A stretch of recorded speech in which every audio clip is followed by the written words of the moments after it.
Hello everybody, my name is Jerry, and today I'd like to share my experience about how I learned English and how I improved my English to all of you guys. So here's the timetable for today. First, I'd like to start with an opening remark, now I'd like to end with a Q&A session.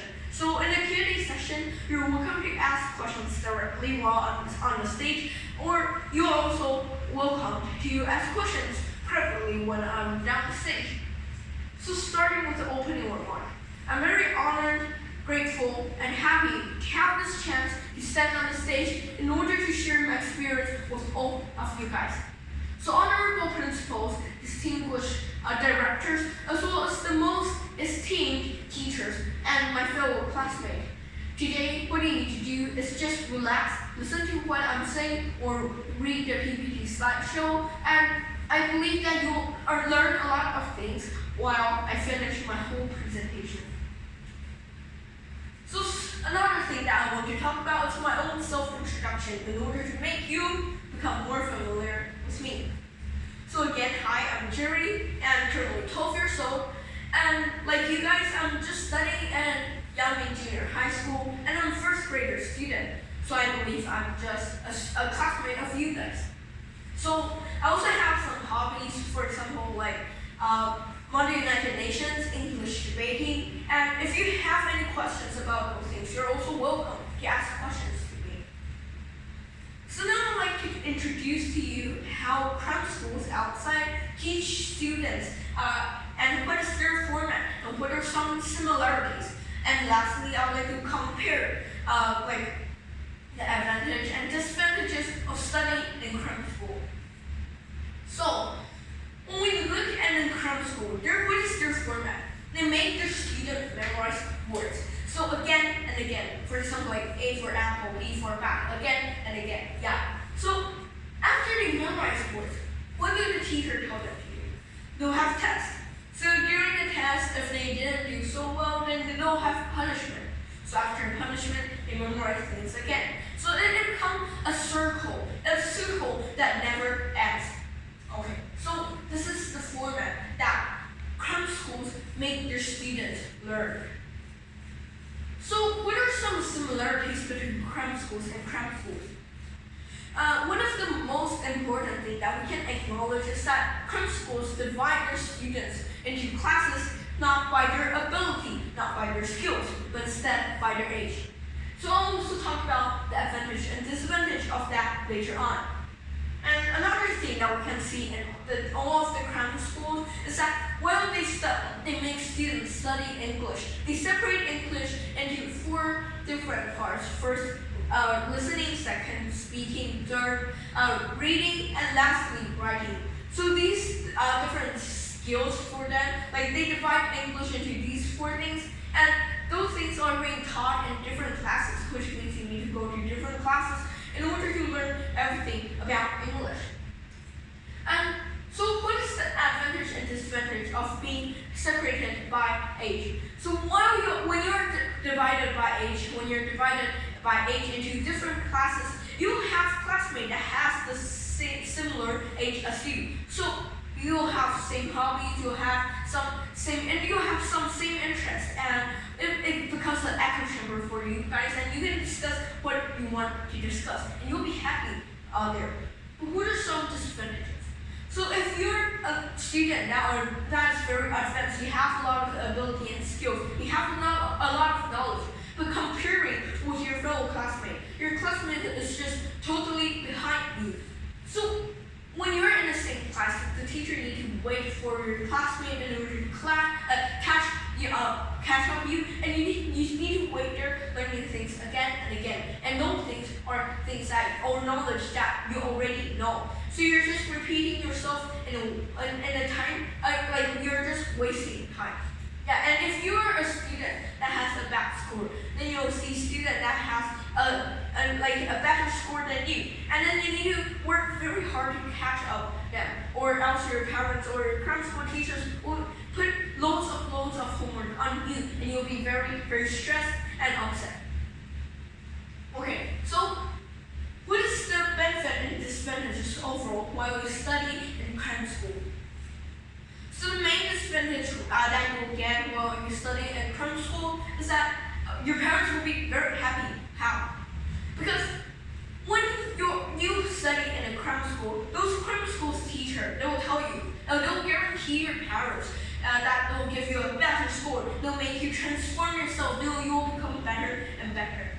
But those scores are just actually being packaged up. You can't learn anything.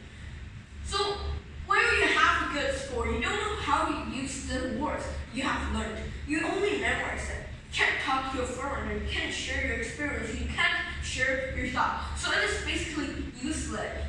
What you learn in those grammar schools. So now I'd like to talk about how I learned English myself and how is it going to benefit, how is it much more better than the formats that grammar schools give to you. First of all, the most important thing is you need to plan yourself. In grammar schools, you don't. They'll just give you, give you everything, and you'll slowly figure out what you want to do, or So you learn things gradually in grammar schools. But that's not what we want when we plan our schedule by ourselves. So you also need to make sure you have basics.